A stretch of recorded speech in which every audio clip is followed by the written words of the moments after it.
नमस्कार मित्रांनो, अभ्यासवाणी या चॅनलवर तुमचं स्वागत आहे. अभ्यासवाणी रोज अभ्यास रोज प्रगती.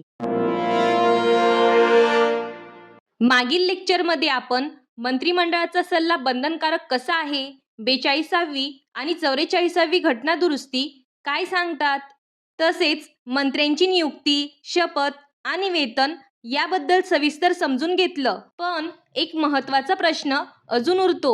मंत्रिमंडळ आणि कॅबिनेट यात नेमका फरक काय आहे? किचन कॅबिनेट म्हणजे काय आणि कॅबिनेट समित्या कशा प्रकारच्या असतात? आज आपण हे सर्व मुद्दे अगदी सोप्या भाषेत आणि स्पष्टपणे समजून घेणार आहोत. आपण रोज बातम्यांमध्ये ऐकतो, कॅबिनेटने निर्णय घेतला, मंत्रिमंडळाने मंजुरी दिली. पण खरंच हे दोन्ही शब्द समान आहेत का? स्पर्धा परीक्षांमध्ये हा छोटासा फरक 1 मार्क पक्का देऊ शकतो. आज आपण हा फरक पूर्ण क्लॅरिटीने समजून घेणार आहोत. सर्वात आधी आपण पाहणार आहोत रचना. सर्वात सोपा प्रश्न, मंत्रिमंडळात कोण असतात? मंत्रिमंडळात सर्व प्रकारचे मंत्री येतात. कॅबिनेट मंत्री, राज्यमंत्री आणि उपमंत्री. आता इथून पुढे लक्ष द्या. कॅबिनेटमध्ये फक्त वरिष्ठ कॅबिनेट मंत्री असतात. कॅबिनेट हे मंत्रिमंडळाचा एक भाग आहे. जेव्हा सदस्य जास्त असतात तेव्हा चर्चा मोठी होते, म्हणून मंत्रिमंडळ मोठे असते. कॅबिनेट लहान आणि मर्यादित असते. का? कारण निर्णय जलद घ्यायचे असतात. म्हणूनच कॅबिनेटला म्हणतात गव्हर्नमेंट विदिन गव्हर्नमेंट, सरकारमधलं सरकार. आता आपण पुढचा एक महत्त्वाचा मुद्दा बघणार आहोत, बैठक. मंत्रिमंडळाच्या नियमित बैठक होत नाहीत, कॅबिनेटच्या नियमित बैठक होतात.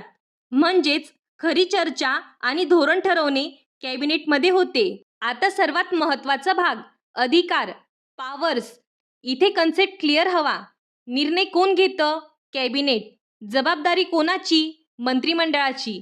संविधानाच्या कलम 75 नुसार मंत्रिमंडळ लोकसभेसमोर सामूहिक जबाबदार आहे. परीक्षेच्या दृष्टीने इथे एक गोष्ट लक्षात ठेवा, निर्णय कॅबिनेट घेते पण जबाबदारी संपूर्ण मंत्रिमंडळावर येते. थोडक्यात लक्षात ठेवा, मंत्रिमंडळ मान्यता देते, कॅबिनेट निर्णय घेते, संबंधित मंत्रालय अंमलबजावणी करते.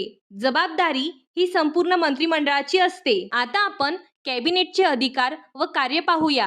आपण आधी पाहिलं की कॅबिनेट हे मंत्रिमंडळाचा एक भाग आहे, पण फक्त भाग नाही. कॅबिनेट हेच खरे कार्यकारी केंद्र म्हणजे रिअल एक्झिक्युटिव्ह सेंटर आहे. आता प्रश्न असा, कॅबिनेटला पॉवर सेंटर का म्हणतात? हे आपण मुद्देसूद आणि एक्झाम ओरिएंटेड पद्धतीने समजून घेऊ. सर्वात महत्त्वाचे कार्य, धोरण ठरवणे म्हणजे पॉलिसी मेकिंग. देशाची आर्थिक, परराष्ट्र, संरक्षण, शिक्षण यासारखी मुख्य राष्ट्रीय धोरणे कोण ठरवते? कॅबिनेट. म्हणजे देशाची दिशा आणि विकासाचा रोडमॅप कॅबिनेट ठरवते.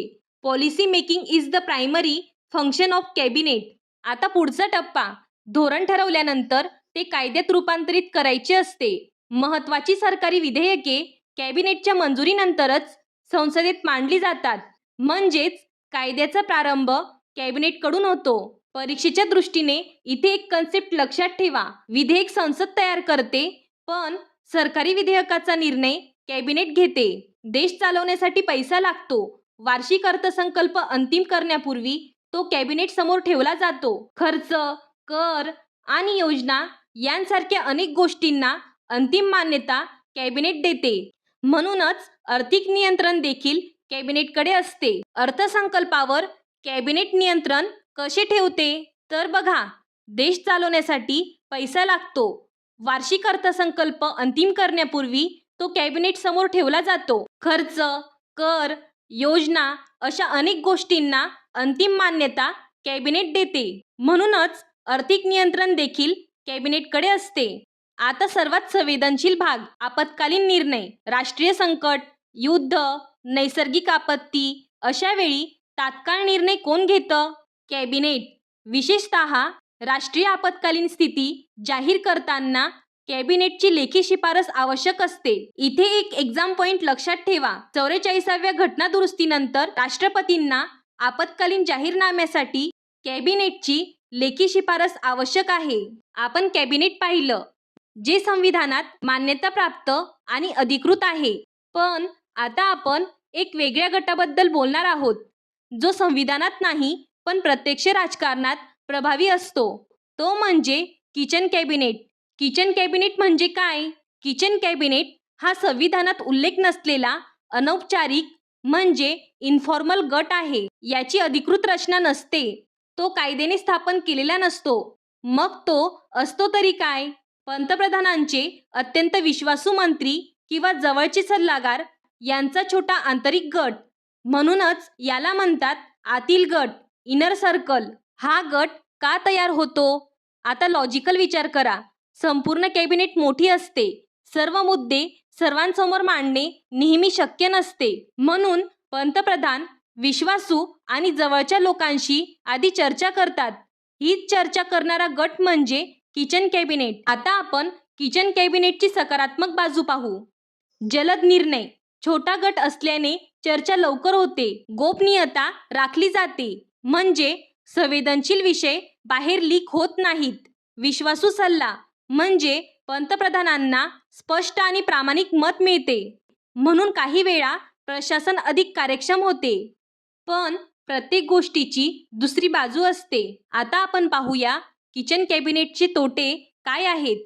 तर बघा, पारदर्शकतेचा अभाव, म्हणजे अधिकृत नोंद नसल्याने प्रक्रिया स्पष्ट नसते. लोकशाही प्रक्रियेवर परिणाम. इतर मंत्री बाजूला पडतात. नाराजी निर्माण होते. पूर्ण कॅबिनेटला निर्णयात सहभागी नसल्याची भावना निर्माण होते. म्हणूनच हा गट कधी कधी वादग्रस्त ठरतो. आपण कॅबिनेटचे अधिकार पाहिले, पण एक प्रॅक्टिकल प्रश्न विचारूया. देशात इतके विषय आहेत, सर्व निर्णय कॅबिनेट एकटी कशी घेणार? म्हणूनच कॅबिनेट आपल्या कामासाठी लहान लहान गट तयार करते. यांनाच म्हणतात कॅबिनेट समित्या. निर्णय प्रक्रिया जलद आणि कार्यक्षम करण्यासाठी तयार केलेले विशेष गट. आता या समित्या दोन प्रकारच्या असतात, स्थायी समिती आणि तदर्थ समिती. सर्वात आधी आपण पाहूया स्थायी समिती म्हणजे काय. कायमस्वरूपी नियमित काम करणारी आणि ठराविक विषय हाताळणारी. या समित्यांच्या नियमित बैठका होतात. उदाहरणार्थ, सुरक्षा विषयक समिती, आर्थिक व्यवहार समिती, म्हणजे देशाच्या महत्त्वाच्या आणि सतत चालणाऱ्या विषयांवर ही समिती काम करते. आता इथून पुढे लक्ष द्या. जर एखादं काम तात्पुरतं असेल तर तेव्हा स्थायी समिती उपयोगी पडत नाही. इथे येते तदर्थ समिती. तदर्थ समिती म्हणजे तात्पुरती, विशिष्ट उद्देशासाठी आणि काम पूर्ण झाल्यावर समाप्त होणारी समिती. उदाहरणार्थ, एखाद्या विशेष अहवालासाठी किंवा एखाद्या विशिष्ट समस्येच्या तपासासाठी. या समितीची एक गोष्ट लक्षात ठेवा, काम संपलं की समिती संपते. म्हणून लक्षात ठेवा, स्थायी समिती म्हणजे सतत चालणारी व्यवस्था आणि तदर्थ समिती म्हणजे विशिष्ट कामासाठी तयार केलेला तात्पुरता गट.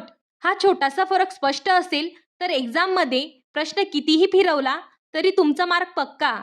तर बघा मित्रांनो, आज आपण एक खूप महत्त्वाचा आणि एक्झाम ओरिएंटेड भाग पूर्ण केला. आता आपण थोडक्यात संपूर्ण रिव्हिजन करूया. कॅबिनेट म्हणजे काय? मंत्रिमंडळाचा आंतरिक आणि प्रभावी गट. कॅबिनेटचे मुख्य कार्य काय? धोरण ठरवणे, विधेयक मंजुरी, अर्थसंकल्पावर नियंत्रण, आपत्कालीन निर्णय आणि प्रशासनावर देखरेख. किचन कॅबिनेट म्हणजे काय? संविधानात उल्लेख नसलेला पंतप्रधानांचा अनौपचारिक सल्लागार गट. त्याचे फायदे कोणते? जलद निर्णय आणि गोपनीयता. त्याचा तोटा काय? पारदर्शकतेचा अभाव. कॅबिनेट समित्या किती प्रकारच्या? 2. कोणत्या? स्थायी समिती आणि तदर्थ समिती. स्थायी समिती म्हणजे कायमस्वरूपी. तदर्थ म्हणजे काम पूर्ण झाल्यावर समाप्त होणारी समिती. म्हणजेच आज आपण सरकारच्या निर्णय घेणाऱ्या मेंदूचा पूर्ण अभ्यास केला. जर हा भाग क्लिअर असेल तर कॅबिनेटवरचा कोणताही प्रश्न तुम्ही कॉन्फिडेंटली सोडवू शकतात. पुढच्या लेक्चरमध्ये आपण अजून एक महत्त्वाचा चॅप्टर सुरू करू. हा व्हिडिओ उपयुक्त वाटला असेल तर चॅनलला लाईक, शेअर आणि सबस्क्राईब करा. अभ्यासवाणी म्हणजे कन्सेप्ट बेस्ड लर्निंग. थँक्यू. अभ्यासवाणी. रोज अभ्यास, रोज प्रगती.